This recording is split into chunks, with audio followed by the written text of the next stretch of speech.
अब देखिए जी, हमारे पास 7.1 का नेक्स्ट क्वेश्चन है। हमने फर्स्ट थ्री टर्म्स को फाइंड आउट करना था सीक्वेंस के अंदर जो पहली तीन रकमें थी। तो n को 1 पुट करेंगे। जब n को 1 पुट करते हैं, देखिए यहाँ पे, तो हमारे पास क्या आता है। यहाँ पे n को 1 पुट किया तो a1 3 1 प्लस 5, 3 1 था 3 प्लस 5 कितना आ जाएगा 8। तो a1 क्या आ गया मेरे पास 8 आ गया। n को 2 पुट करेंगे, जहाँ पे n है वहाँ पे 2 पुट किया तो बेटा ये क्या आ गया हमारे पास 2 3 जा 6, 6 प्लस 5 11। तो a2 कितना आ गया 11। फिर n को 3 पुट किया तो a3 आ गया 3, 3 3 जा 9, 9 प्लस 5 ये हमारे पास कितना आ जाएगा 14। तो a3 कितना आ गया हमारे पास 14। सो a1 a2 first term, second term और थर्ड टर्म, तीनों टर्म्स हमारे पास आ गई हैं और हम लोगों ने अपनी वैल्यूज़ निकाल ली हैं। आगे चलते हैं। ये सवाल आपको फ्रैक्शन वाला क्वेश्चन है लेकिन मुश्किल नहीं है। n को 1 पुट करना है a1, जहाँ पे n है वहाँ पे क्या पुट करें 1 प्लस 1 2 1 प्लस 5 ये आ गया हमारे पास। कोई प्रॉब्लम तो नहीं आता। अब यहाँ पे करते हैं तो यहाँ पे देखिए हमारे पास ये आ जाएगा 2 ओवर 2 1 दा 2 प्लस 5 ये आ गया। यहाँ पे 2 ओवर 7 आ गया। तो फर्स्ट टर्म आ गई 2/7। क्लियर होगी बात जी। आगे 2 पुट करते हैं। ये 2 पुट किया 2 प्लस 1 ओवर, जहाँ पे x है वहाँ पे 2 पुट करेंगे 2 आ गया plus 5, 2 plus 1 3 upon 2 to the 4 plus 5। So ये बनेगा 3 अपॉन 9, 3 ओवर 9 ये भी कह सकते हैं इसे। सेकंड टर्म आ गई। थर्ड टर्म आप इसको कैलकुलेटर पे भी सॉल्व कर सकते हैं अगर इशू हो तो। a3 एंड 3 पुट करेंगे। सो a3 आ गया 3 प्लस 1 अपॉन 2 3 प्लस 5, 3 प्लस 1 ये 4 हो गया। 3 प्लस 2 कितना आएगा 6 प्लस 5 a3 आ गया। a3 आता है 4 और ये आ गया 11। सो 4 अपॉन 11 a3 की वैल्यू आ गई हमारे पास। इससे नेक्स्ट क्वेश्चन पे आते हैं। तो नेक्स्ट हमारे पास फिफ्थ वाला पार्ट है। n को 1 पुट करते हैं। जैसे ही हम n को 1 पुट करेंगे a1 आ गया 1 अपॉन 2 1 माइनस 1 होल पावर 2 आ गई। यहाँ पे इसको सॉल्व करते हैं 1 अपॉन 2 माइनस 1 का स्क्वेयर और ये आ जाएगा 2 1 में से 1 माइनस करेंगे 1 स्क्वेयर और ये 1 आ जाएगा। सो a1 इज़ इक्वल टू 1 आ गया। फर्स्ट टर्म हमारे पास क्या आ गई 1। अब n को 2 पुट करते हैं तो जहाँ पे n है वहाँ पे हम 2 पुट करते हैं 1 upon 2 to the 4 minus 1 whole power 2 आ गया। 1 ओवर 4 माइनस 1 होल 3 पावर 2 ये बनेगा 1 ओवर 4 में से 1 माइनस करेंगे 3 का स्क्वेयर और ये a2 आ गया। a2 is equal to 1 upon 9 और 1/9 आ गया हमारे पास। क्लियर होगी बात जी। इसके बाद 3 पुट करते हैं। सो जहाँ पे n है वहाँ पे 3 पुट करना है 1 ओवर 3 2 3 माइनस 1 होल का स्क्वेयर आ गया।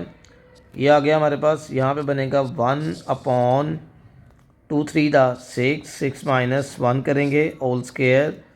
6 में से 1 का माइनस करेंगे तो 5 आएगा 5 square. So it will becomes 1/25।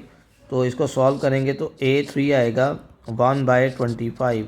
So first three terms are here 1/9 and 1/25।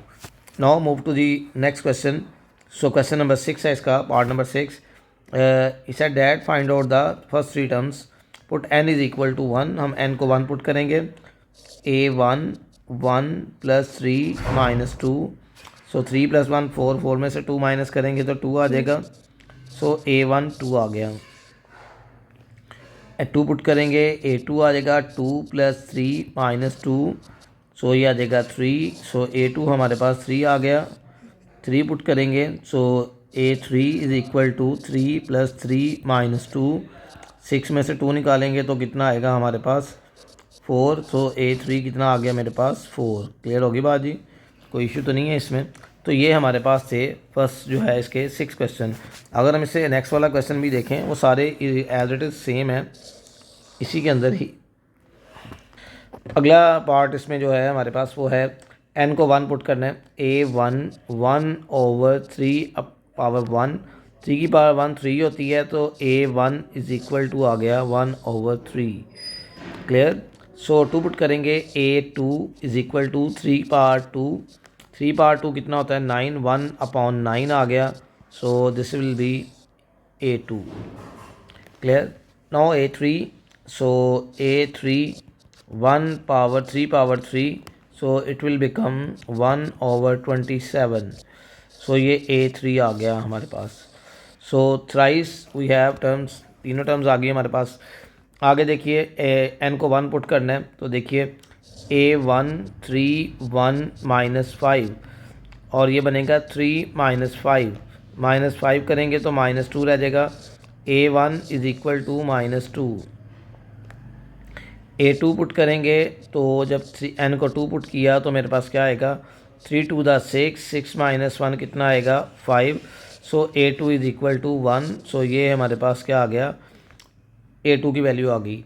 a3 put करेंगे तो a3 3 आ गया -5, 9 -5, so it will becomes 14, sorry 4, it will become 4 and a3 is equal to 4 आ गया हमारे पास। सो ये हमारे पास a1 फर्स्ट 3 टर्म्स आ गई। a1 फर्स्ट टर्म थी, a2 सेकंड टर्म थी और a3 क्या थी थर्ड टर्म। इस पार्ट के अंदर थोड़ी सी इंपॉर्टेंट चीज़ें हैं। क्योंकि यहाँ पे उसने a1 मीन क्या होता है फर्स्ट टर्म, उसने फर्स्ट टर्म बता दी है। मीन टू से हम n को 1 पुट नहीं कर सकते बिकॉज उसने फर्स्ट टर्म यहाँ पे बता दी है। ये इस सवाल की लॉजिक है। क्लियर होगी बात, इसलिए ये क्वेश्चन इंपॉर्टेंट भी है। अब यहाँ पे देखिए इसमें क्या करेंगे, लें जी हम इसमें पहले n को 2 पुट करते हैं। मैंने बता दिया है 1 क्यों नहीं पुट कर सकते। जहाँ पे 2 है 2 + 1 और ये देखिए गौर से a2 - 1। क्लियर। ये बनेगा 3 और ये बन गया a1। अब बच्चों ये देखो यहाँ पे a1 हमारे पास क्या है, वो तो 1 ही है। तो जहाँ पे a1 है वो उसकी वैल्यू को सब्स्टिट्यूट कर दें, तो ये क्या बनेगा हमारे पास 3 1 द 3। सो a2 कितना आ गया 3। अगेन एक दफ़ा देख लें, मैंने n को 2 पुट किया। क्यों 2 पुट किया है, क्योंकि मेरे पास ऑलरेडी a1 की वैल्यू थी, इसलिए मैंने n को क्या पुट किया 2 से स्टार्टअप ले लिया। उसका 2 पे स्टार्टअप लेने से क्या फ़र्क पड़ गया कि मैंने आगे उसको जब हल किया तो a1 आ गया। तो a1 ऑलरेडी था तो मैंने a1 की वैल्यू को यहाँ पे पुट डाउन कर दिया, तो मेरे पास a2 की वैल्यू आ गई। इसके बाद आगे चलेंगे, n को 3 पुट करेंगे। सो a3 यहाँ पे आ गया 3 + 1 और ये आ गया 3 - 1, ये आ गया 4 a2 आ गया। यहाँ पे 4 a2 की वैल्यू क्या है, वो है 3 और ये मेरे पास बन गया 4 3 द 12। तो ये मेरे पास 12 वैल्यू आ गई a3 की। अब लास्ट हमारे पास चूँकि फर्स्ट टर्म भी है, सेकंड भी है, थर्ड भी है। लास्ट टर्म हमने निकालनी है सीक्वेंस की, क्योंकि उसने 3 टर्म्स बोला हुआ था। वैसे तो 3 टर्म्स आ चुकी हैं, पहली दूसरी और तीसरी। एहतियातन a4 पुट कर लेते हैं, n को 4 पुट कर लेते हैं। 4 + 1 और a4 - 1, ये कितना बनेगा 5 और ये कितना बनेगा a3 आपने पहले ऑलरेडी फाइंड आउट किया, उसकी वैल्यू कितनी है 12। सो 12 5 द 60। ठीक है। सो हमारे पास a4 आ गया 60, हमारे पास इसका आंसर आ गया। So this is all about question number 1। ये था 7.1 का क्वेश्चन नंबर 1 कंप्लीट। क्लियर जी।